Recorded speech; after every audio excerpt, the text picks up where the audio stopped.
Здравейте, скъпи приятели, и добре дошли в нашия канал Готви с Краси. Аз съм Краси и днес искаме да ви представим едно малко по-различно видео, което е свързано не точно с рецепти. Всъщност това няма да е видео за рецепта, а това ще е едно видео с обяснение за нещо, което сме сътворили. По-скоро това е благодарение на моя съпруг. Това е един калкулатор по зоната. Тъй като ние се храниме по зоната, съпругът ми от месеци наред, да кажа, че и повече от година се занимава с разработването на един калкулатор за изчисляване на зонови рецепти. Ние имаме още един калкулатор в нашия сайт krasi-shechova.eu. Специално в раздел зоната имаме калкулатор за изчисляване на блокове по етикет, на продукти, които не се намират в таблицата, който се храни по зоната. Разбира се, той знае за какво иде реч. Може да го намерите в нашия блог. Ние ще оставим и линк в описанието. Този калкулатор за изчисляване на блоковете по етикет го пуснахме още в края на 2020 година. Значи повече от 3 години той е там. Много от вас го ползват. Който не го е ползвал и не е запознат, ако желая, разбира се, може да се запознае. Но темата на днешното видео, разбира се, е малко по-различна, отново свързана с зоната, и това е именно калкулатора за изчисляване на зонови рецепти. Тъй като много хора в началото, когато започнат зоната, се изпитват определени трудности при сглобяването, при съставянето на една определена рецепта, която трябва да е балансирана и изонувана. По този повод, след като дискутирахме тук с съпруга ми, и аз съответно имах своите препятствия по изчисляването на зонови рецепти, когато готвя, той се зае с задачата и програмира един такъв зонов калкулатор. Сега ще дам думата съответно на съпруга ми. Той ще ви покаже как функционира този калкулатор. Ще създадем една примерна рецепта и съответно, ако желаете, може да го пробвате, да го ползвате. Много ще се радваме на вашите отзиви, да споделите вашия опит след като ползвате нашия калкулатор. Калкулаторът е напълно безплатен. Намира се в нашия блог, както казах, krasi-shechova.eu. Ще оставим линк към него. Ползвайте го, пробвайте го. Ако имате някакви въпроси, може да се свържете с нас и съответно да ги задавате. Ние така сме се постарали, съответно съпруга ми се е постаряла така да програмира калкулатора, че всичко да е доста интуитивно и ясно, дори за хора, които тепърва навлизат в зоната и искат да си готвят свои рецепти и да приготвят определени неща, но въпреки всичко, ако има някакви въпроси, ние сме на разположение. Освен това, ако смятате нашия канал за полезен и това видео, ще се радваме, ако се абонирате за нашия канал, да споделяте видеото, да коментирате и съответно да давате вашата обратна връзка. А сега давам думата, така да се каже, на съпруга ми, той да може да ви обясни каква е идеята на калкулатора, как функционира той и да ви покаже съответно как може да си направите една зонова рецепта. Здравейте от мен, аз съм Марин. Сега ще ви покажа как функционира този калкулатор, тъй като има малко особености в него. Всичко е направено да е по-удобно за потребителя и, така да кажем, напълно автоматизиран.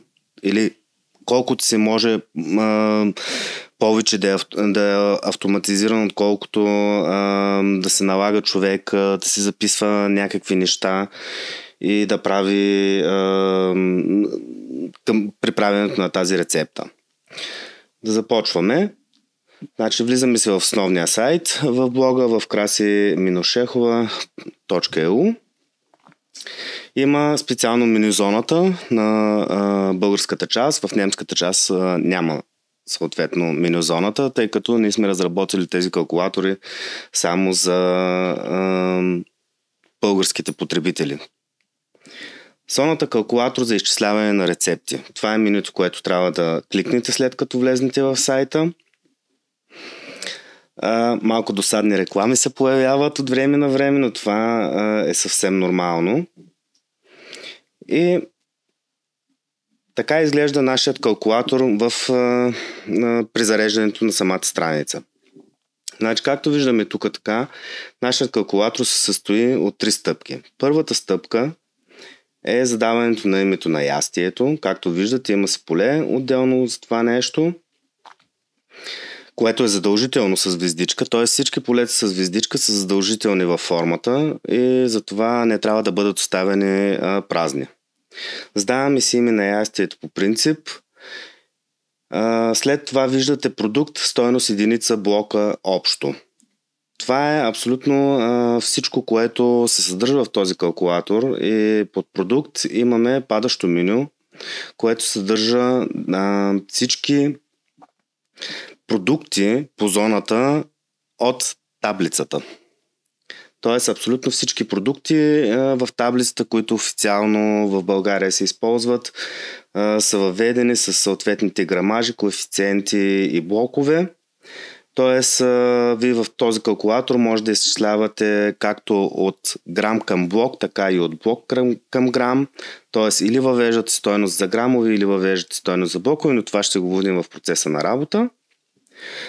Всички продукти са подредени цветово, според това дали продуктът е добър, приемлив или лош. Съответно, цветовете за тях са: добрия е с зелено, приемливия продукт е с оранжево и лошия продукт е с червено. Цветовете са направени малко да са по-светли, за да може човек все пак да различава съдържанието, което имаме, или шрифтовите, които са за продуктите, тъй като ако цветовете са прекалено тъмни, няма да може да се чете какъв продукт сме избрали. Така. И, например, сега можем да започваме директно с създаването на една рецепта. Аз смених езика съответно, за да може да се вижда какво се пише. И ще зададем една рецепта за мъфини. В този случай си пишеме мъфини и сме готови с това поле. Така, име на ястието, което казах, че е задължително поле. Без това поле следващата стъпка не може, или стъпка 2 от 3 не може да бъде изпълнена. Между другото, споменах, че имаме 3 стъпки. Първата стъпка е въвеждането на всички продукти. Втората стъпка, калкулаторът ни казва дали тази рецепта е балансирана или не е балансирана. Тук говорим за стойности, които са много точни, т.е. ако имаме след запитайката до 2 стойности, се закръгля всичко, и ако имаме разлика в даден нутриент с 0,01, затова когато си въвеждате продуктите, следете колко блока общо се пресмятат и съответно следете отдолу на общо БМ или блока мазнини, общо БВ, общо БП или общо за рецепта, какви блокове сумарно излизат, тъй като това го получавате в процес на въвеждане на самата рецепта. Там може да се ориентирате съответно дали вашата рецепта е балансирана или не. Има рецепти, които, например, не е задължително да се добавят протеини, като, например, ако се правите леща по зоната. В нея, ако не сте сложили протеин, съответно калкулаторът ще ви каже, че рецептата ви няма да е балансирана. Тогава във втората стъпка ще получите едно съобщение, което е в червено, че тази рецепта не е балансирана и съответно автоматично ще ви излезне към кой нутриент колко блока трябва да добавите. Показано е в блокове, тъй като ние не знаеме какъв протеин ще искате да добавите и затова няма как да го сметнем в грамове. Това е един вид като бързо, така да го кажем, ориентиране колко блока още би трябвало да си добавите към това ястие, когато, например, си сипвате да обядвате или да вечеряте. И в стъпка 3 от този калкулатор е финалната стъпка, в която ако искате тази рецепта да я получите по имейл като PDF файл, можете да си въведете личните данни, като име и фамилия и вашият имейл адрес и натиснете бутона за да създадете рецептата. Автоматично ще получите имейл с PDF файл, който можете винаги да си го запазите на компютъра, на телефона или да си го запазите някъде отстрани на някой хард диск, като база данни или като архив. Може да си го разпечатате също така от този PDF файл, за да го имате някъде в някоя папка, в която си складирате рецепти само по зоната. Но да продължим с нашето създаване на рецепта. В момента, както видяхте, написахме мъфини за име на ястието, защото ще правим мъфини и ще искаме да изберем едно ястие. В полето, един продукт. В полето, в което се избират продуктите, също могат и да се търсят. Тоест, на нас в момента ни трябват яйца. И за това ще кажем на формата, че ни трябват яйца или яйце. Много зависи как ще го напишете, дори с 2 или 3 символа само, не е цяло изписана думата, ви се показват вече резултати от това, което се търси в базата данни. На нас ни трябват цяло яйце. Ще вземем, като за съответно, виждате, в този случай веднага се отцветява в цвета, в който е за продукта, дали е добър, приемлив или лош продукт. В нашия случай е приемлив. Не е добър, но не е и лош, приемлив е, можем да го използваме.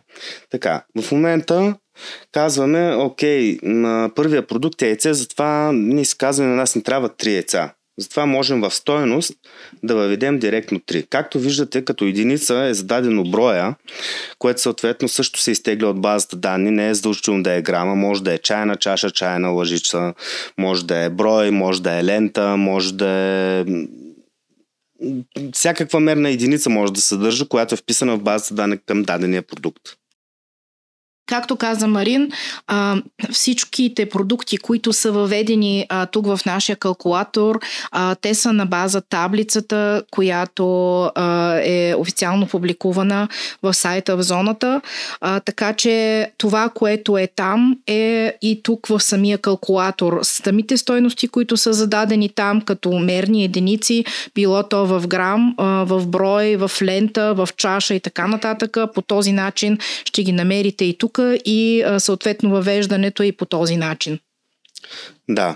След като въведете 3 броя, нашия калкулатор изчаква да потвърдите или да преместите на друго поле просто или да кликнете на празно място, за да може да изчисли колко блока са. В този случай виждате, че в общо има 3 блока. Да, обаче, ако имаме някакви други продукти и яйцето е след няколко продукта, които вече сме добавили като протеин, можем да добавяме и блоковете само. Например, искаме 3 блока яйце да вземеме и веднага тези 3 блока се изчисляват като стойност и като общо колко блока протеин е това. Така, въведохме един продукт, искаме да въведем втори, трети и така нататък продукти. Имаме бутон добави продукт, който след като се кликне, излиза нов продукт. Така, в този случай на нас ни трябва котич. Да проверим дали имаме котич в базата данни. Котич. Както виждате, не изписах цялата дума, но въпреки това калкулаторът намери. Значи, имаме нискомаслен котич и котич лайт. Първия. Значи, взимаме нискомаслен котич. В този случай виждаме в зелената зона или това е добър продукт. На нас ни трябва един блок протеин. В този случай имаме 3 блока от яйцето протеин и ни трябва още един блок протеин. Така сме решили. Затова можем директно да напишем един блок под графата блока и веднага изчислява колко грама ни трябва котич. Например, ако знаете точния грамаж, на вас ви трябва да кажем повече, 60 грама котич, може да напишете 60 грама котич, като съответно калкулатора го изчислява обратно колко блока е. По някой път става така, че може да въведете стойността и калкулатора да не ви изчисли веднага самия продукт. Това се дължи на бързото обработване на данни на заден план, което съответно може би според времето, за което е въведено даденото количество и е кликнато някъде, е възможно калкулаторът да не го изчисли. От това не трябва да ви притеснява, просто трябва да въведете още веднъж самата стойност или тези 60 грама, които въведохме, за да се изчислят. Както виждате, на нас ни го изчислява като 1,07 блока протеин. Това, което казах за точността на този калкулатор, всичко се изчислява с много голяма точност, което съответно вас не трябва да ви притеснява.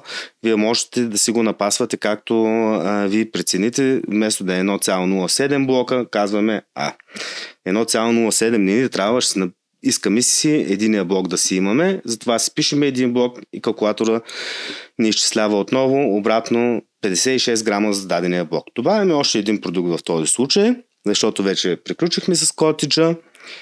Трябва ни кашкавал в момента. Сиваме си търсачката, пишеме кашкавал. Значи, базата данни ни дава два вида кашкавал само и кашкавал Маджаров Лайт. Ние взимаме кашкавал. В този случай ние имаме 3 блока протеин от яйцето, имаме един блок протеин от котиджа, имаме 4 блока. За да уравновесиме нашата рецепта.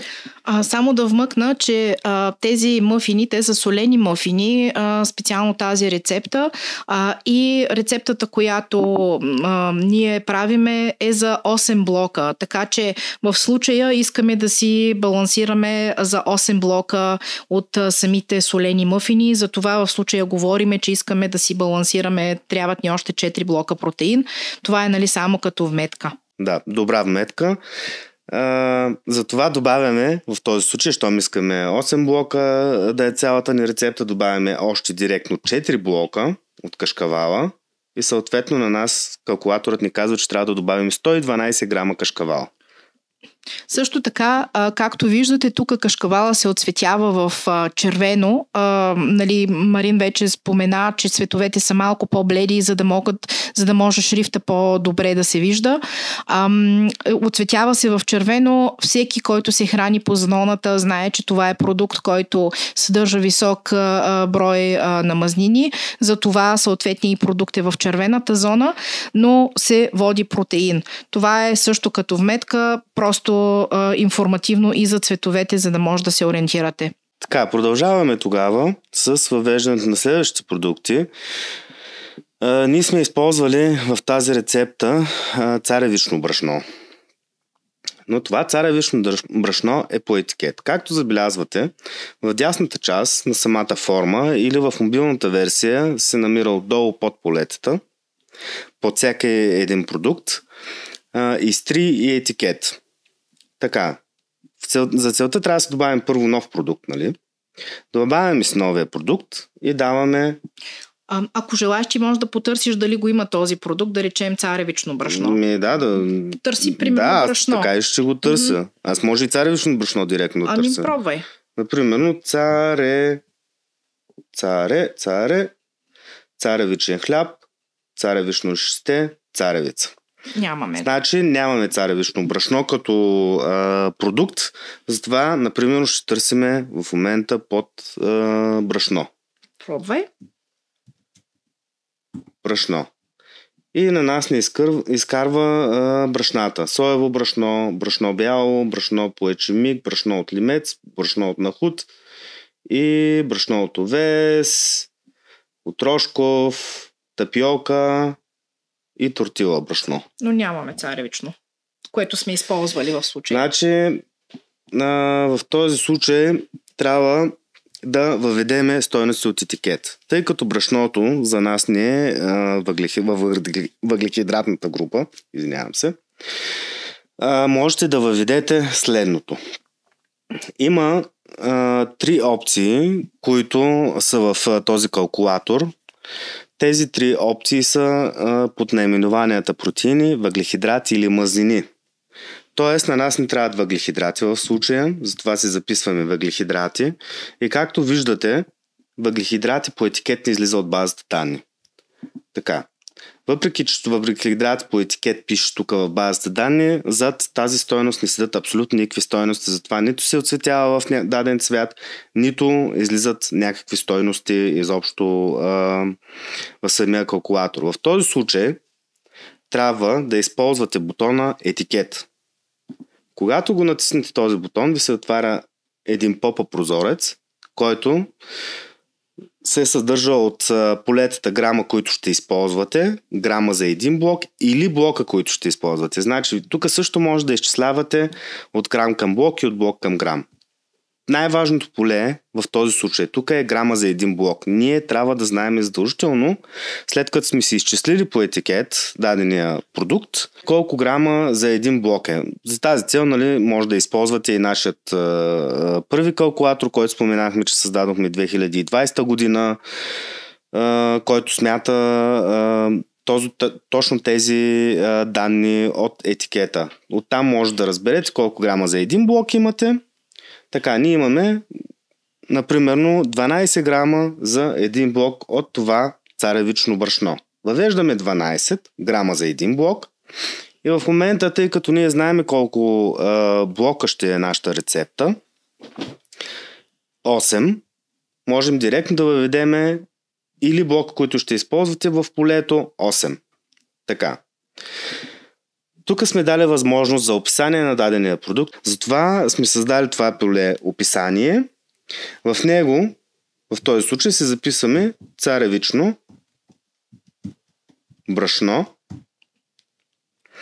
Като коментар може да запишете... Какво можем още да запишем? Значи, тук в описанието, за да може и след това в самия PDF файл да ви излезне като описание какво точно сте вложили, примерно като въглехидрат, е добре да си напишете нещо. Ако оставите полето празно, възможно е, разбира се, просто когато си създадете рецептата, в PDF файла няма да имате никакво описание на самия продукт. Просто ще стои 8 блока въглехидрат и това е.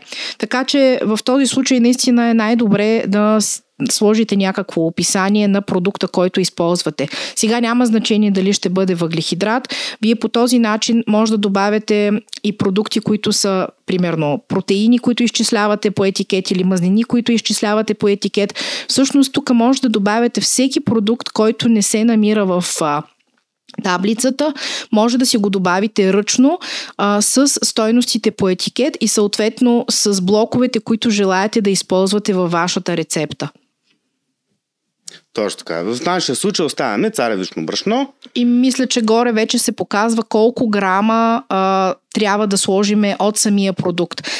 Както Марин каза, най-важното тук в случая е, след като сме си изчислили стойностите по етикет за определен продукт, да въведеме колко грама за един блок е този продукт и съответно за мен лично е най-удобно, когато кажа, окей, добре, тая рецепта искам сега да си сложа, да речеме 8 блока или 5 блока или 3,4 блока от този продукт и веднага ми се изчислява колко грама аз трябва да сложа от този продукт в съответната рецепта.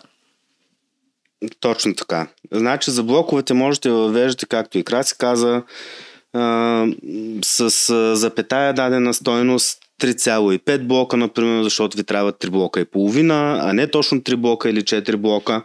Но за грамаж няма как да разделиме стойностите. Грамажа си е грамаж. Оставяме го цял като стойност. Той ще бъде закръглен в калкулатора. Затова да не се притеснявате. Сега дали ще е с 2 или 3 грама повече или по-малко, не е чак такава трагедия. Така, значи въведохме нашите грама за един блок, колко блока ни трябват, написахме едно описание и както виждате, тук имаме два бутона откажи и запиши. В момента, в който натиснете бутона откажи, тази цялата информация, която въведохме в този прозорец, ще бъде изтрита и прозорецът ще се затвори. Затова ние не желаем нашата информация в момента да бъде изтрита, желаем да я използваме, затова задаваме запиши, натискаме в този случай и нашата информация се записва. Не трябва да се стряскате, че информацията, която въведохме тук, не се показва в главния прозорец на рецептата. Винаги, когато натиснете в етикет, може да видите самите стойности си идат записани вътре, които в последствие ще бъдат записани и в самия PDF файл.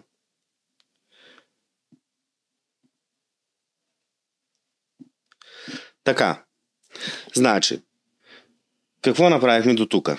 Въведохме 4 блока протеин, 8 блока протеин, въведохме общо от яйце, котич, кашкавал и 8 блока въглехидрати. Както виждате отдолу на общо блока мазнини седи 0 блока, общо блока въглехидрати седи 8 блока, общо блока протеин седи също 8 блока и общо за рецептата в момента ни дава 8 блока въглехидрат, тъй като в последното, което сме въвели е въглехидрат. Ако желаеш, дай на следваща страница, за да видят съобщението, което излиза, примерно, ако рецептата вече, примерно, решили сме, че сме приключили с добавянето на продукти и дадеме на следваща стъпка. Какво ще стане? Да, много добра идея. В момента казвате, окей, аз съм готов с моята рецепта, давам на следващата стъпка, която е стъпка 2 от 3.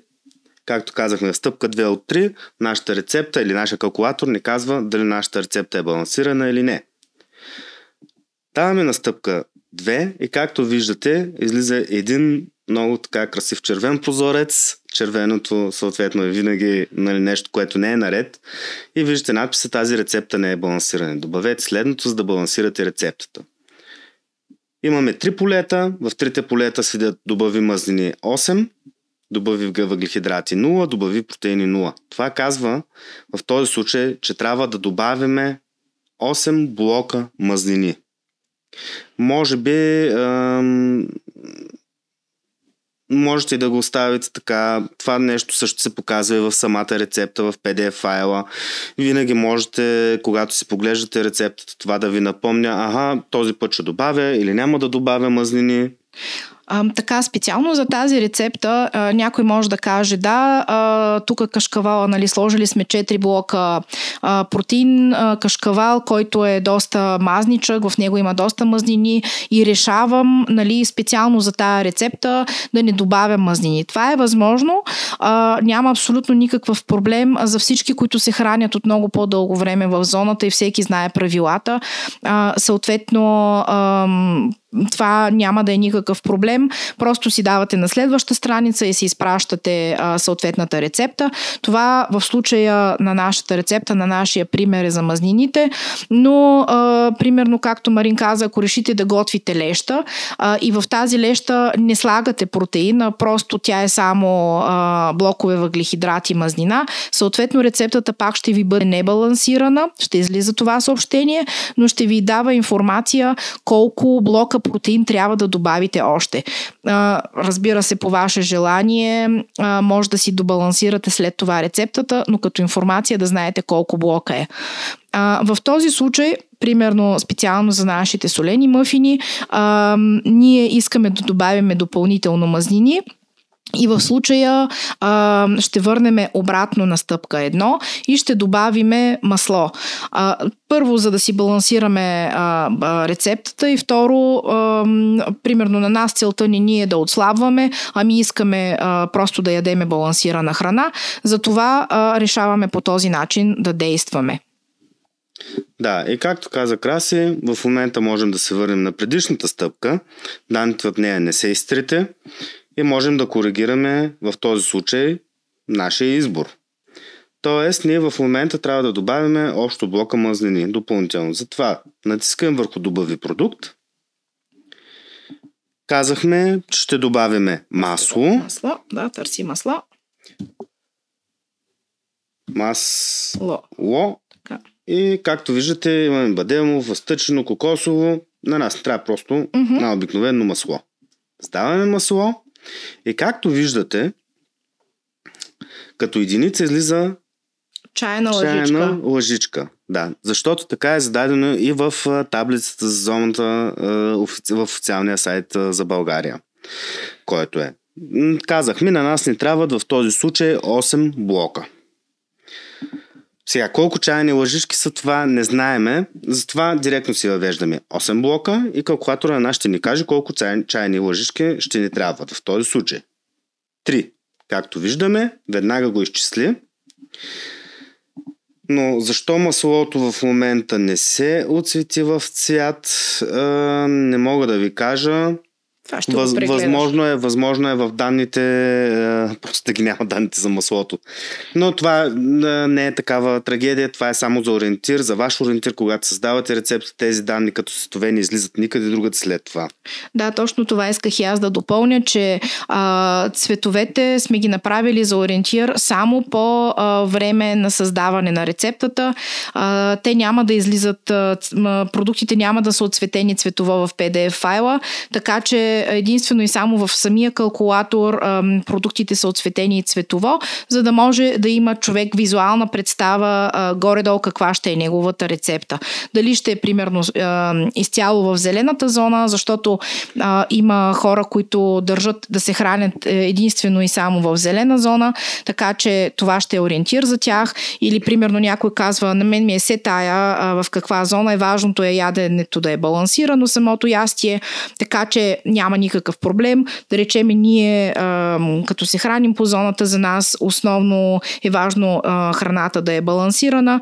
Аз не обръщам толкова голямо значение на цветовете, но това е наше лично решение и избор по начина, по който се храним. Но специално цветовете са за просто визуален ориентир. Така.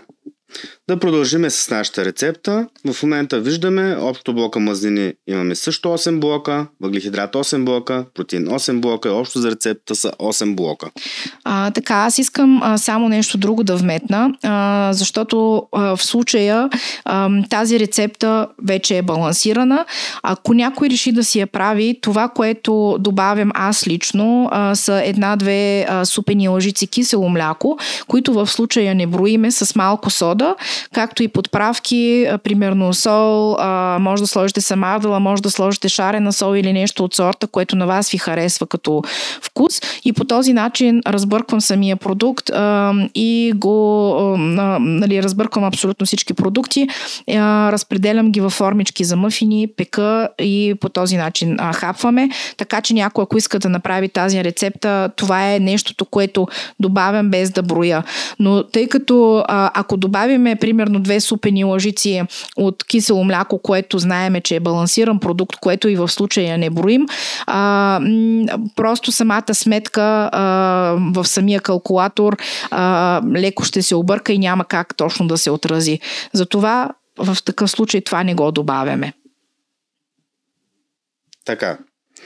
Видяхме, че нашата рецепта е общо 8 блока. Затова даваме към следващата стъпка, стъпка номер 2. Стъпка номер 2, както казахме, ни казва дали рецептата е балансирана или не. В момента, в който натискаме следващата страница, излиза съобщението в зелен цвят, тази рецепта е балансирана. С голям надпис, което за нас е много добре в този случай, и преминаваме към стъпка номер 3.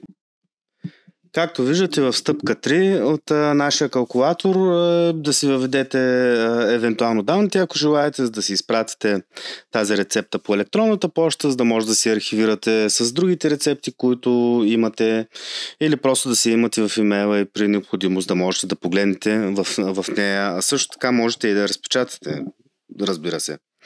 В този случай аз искам да си имам тази рецепта, затова ще си я изпратя по имейла. В този случай си пише имената. Хубаво е да има някакви имена, съответно вашите имена, за да знаем от кого е тази рецепта.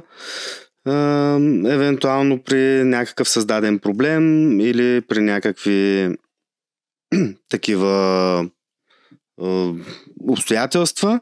Така, въведохме си имейла, значи трябва да потвърдите съответно съгласяването с общите условия или с нашата декларация за поверителност, и с бутона Създай създавате рецептата. Значи тук много трябва да внимавате, тъй като ако натиснете бутона Откажи, цялата рецепта ще бъде изтрита. и повече не можете да се изпратите, т.е. трябва да се създадете наново. Всичко, което сте написали вътре, просто ще е изтрито. Затова не е много желателно. Ако се откажете, наистина тази рецепта не желаете да си я изпращате по имейл, можете откажете да натиснете или да рефрешнете страницата, за да можете или да отидете на менюто за да можете да стартирате бланката отново. Аз в момента давам създай, с което и създавам съответната рецепта. Както виждате, тук се върти една анимация, в което в момента записва рецептата и я изпраща по имейла. Аз си изпратих рецептата по имейла и както виждате, самия PDF файл, който е създаден, изглежда по този начин. Съответно имате продукт графа, в която всичките продукти, които сте използвали в дадената рецепта. Имате и стойност, съответно с единица, 3 броя, 56 грама, 112 грама въглехидрати по етикет. Ги натиснахме с царевичното брашно. Предполагаме, че тук е грама. Както казах, няма как да запишем тази мерна единица, тъй като не знаем. Може това в описанието да го добавите. И масло, 3 чайни лъжички или 8 блока мазнини.